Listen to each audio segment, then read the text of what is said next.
Citoyens de la Terre, bonjour, bonsoir. Bon retour sur la chaîne Science.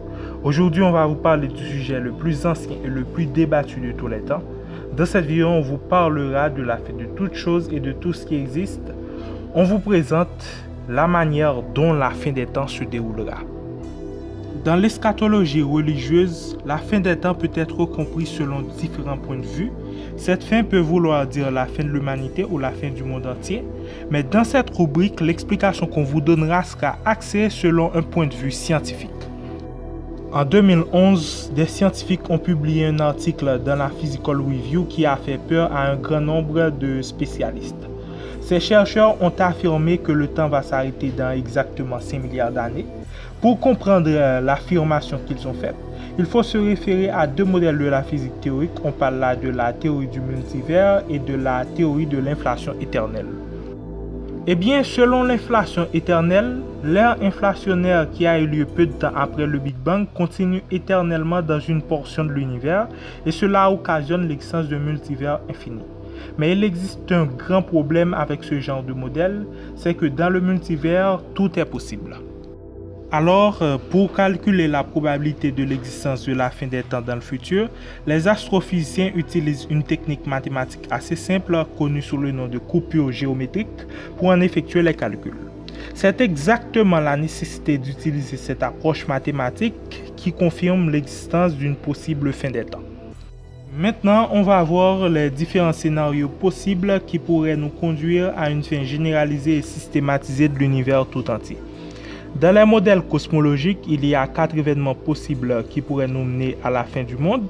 Premièrement, il y a la mort thermique. Deuxième possibilité, le Big Rip ou grande déchirure. Troisième possibilité, le Big Crunch. Quatrième possibilité, le faux vide.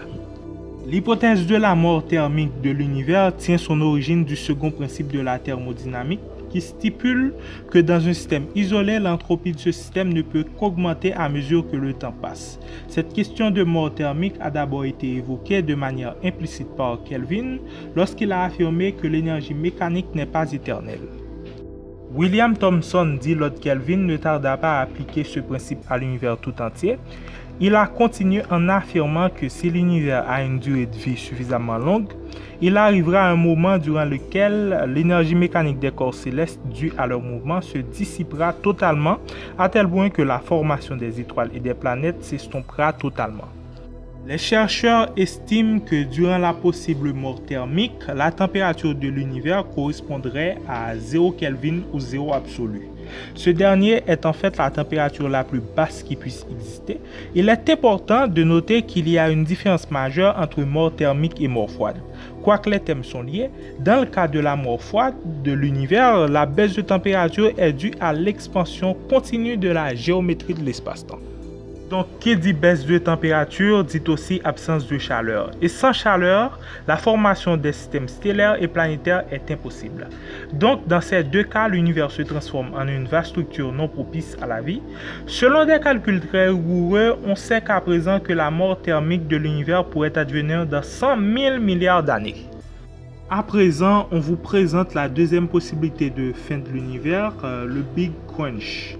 Le Big Crunch ou effondrement terminal décrit un phénomène peu commode qui pourrait advenir à l'univers. C'est un genre de nouveau Big Bang qui s'effectuera à l'envers. Au lieu d'exploser, l'univers implosera. Ce phénomène pourrait se produire uniquement dans le cas où la gravitation prendrait le dessus sur l'expansion. Dans ce cas, l'univers tout entier commencerait à se mettre en contraction et à la fin de cette contraction, l'univers atteindrait la température la plus extrême jusqu'à ce qu'il atteigne la densité critique. Dans cet état, la courbure globale de l'espace-temps deviendrait totalement nulle, à tel point que même les lois de la géométrie euclidienne seraient applicables. Mais heureusement, depuis l'an 2000, on sait qu'un tel scénario est peu probable, mais quand même, dans le cas où cela se produirait, il aura lieu dans exactement 100 milliards d'années. À présent, on vous présente le Big Rip qui est considéré comme étant l'une des possibilités du destin ultime de l'univers. Le Big Rip ou grand déchirement est un scénario de fin du monde qui pourrait avoir lieu dans le cas où l'expansion de l'univers s'étendrait des galaxies jusqu'aux atomes. Comme vous le savez sans doute, l'univers est en expansion. Les galaxies s'éloignent les unes des autres et selon certaines études, cet éloignement est probablement dû à une énergie mystérieuse et incomprise jusqu'à ce jour. C'est ce qu'on appelle l'énergie fantôme. Cette forme d'énergie est un bon candidat à l'énergie noire, cette énergie qui est connue également sous le nom d'énergie sombre. Contrairement à la force gravitationnelle, l'énergie noire est répulsive et sa pression est négative, ce qui fait augmenter du même coup sa densité. Le problème, c'est que c'est elle qui est à l'origine de l'expansion et selon les observations, cette expansion continue encore d'accélérer au cours du temps. Les chercheurs affirment que si elle s'étend jusqu'aux atomes, tout ce qui existe se disloquerait, autrement dit, les étoiles, les planètes, absolument tout. Maintenant, je vous présente la chronologie du Big Rip au cas où il se produirait. Tout d'abord, durant plusieurs centaines de millions d'années avant le Big Rip, les grandes structures telles que les amas et les superamas de galaxies se disloqueraient. Après, dans quelques dizaines de millions d'années, la structure interne des galaxies telles que la Voie lactée romprait. Ensuite, dans quelques années avant le Big Rip, ce sont les planètes qui s'arracheraient de leur orbite dans leur système planétaire respectif. Quelques dizaines de minutes avant cet événement désastreux, ce sont les planètes comme la Terre qui se briseraient en 1000 morceaux. Dans quelques minutes, ce serait autour du Soleil.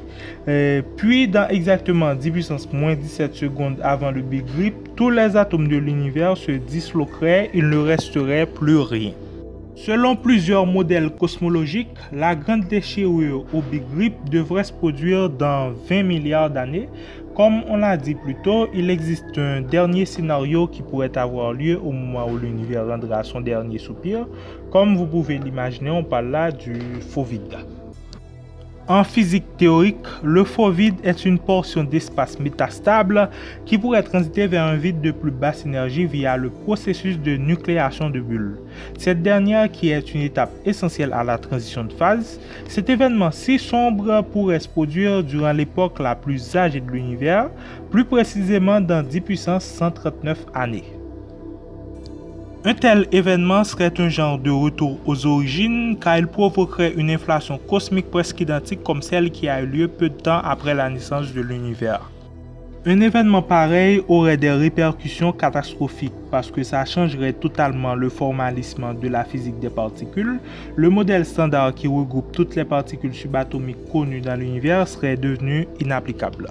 Pendant qu'on parle de la vieillesse de l'univers, il faut noter que les scientifiques estiment que dans 10 puissance 1500 ans, tous les protons de l'univers devraient déjà se désintégrer en des particules plus légères comme le positron et le pion neutre. Bien qu'on sait que dans le modèle standard, les protons sont des particules stables grâce au principe de conservation du nombre baryonique. Il est primordial d'ajouter que le proton est considéré comme étant le plus petit des baryons. Bien que plusieurs chercheurs adoptent ce modèle, mais la désintégration du proton n'est pas une théorie aussi évidente, car aucune observation n'atteste l'existence de ce phénomène. Il y a quelques décennies de cela, des scientifiques ont effectué des calculs de physique nucléaire qui laissent supposer que la demi-vie du proton est gigantissime, ce qui correspond à 10 millions de milliards d'années. Pour terminer la vidéo, je tiens à vous dire que tout ce qu'on a exposé dans cette rubrique est considéré comme étant des probabilités d'un futur possible. Mais j'espère quand même que ça vous a plu. Sur ce, je vous donne rendez-vous la semaine prochaine pour une nouvelle vidéo. Terriens, terriennes, je vous dis à bientôt.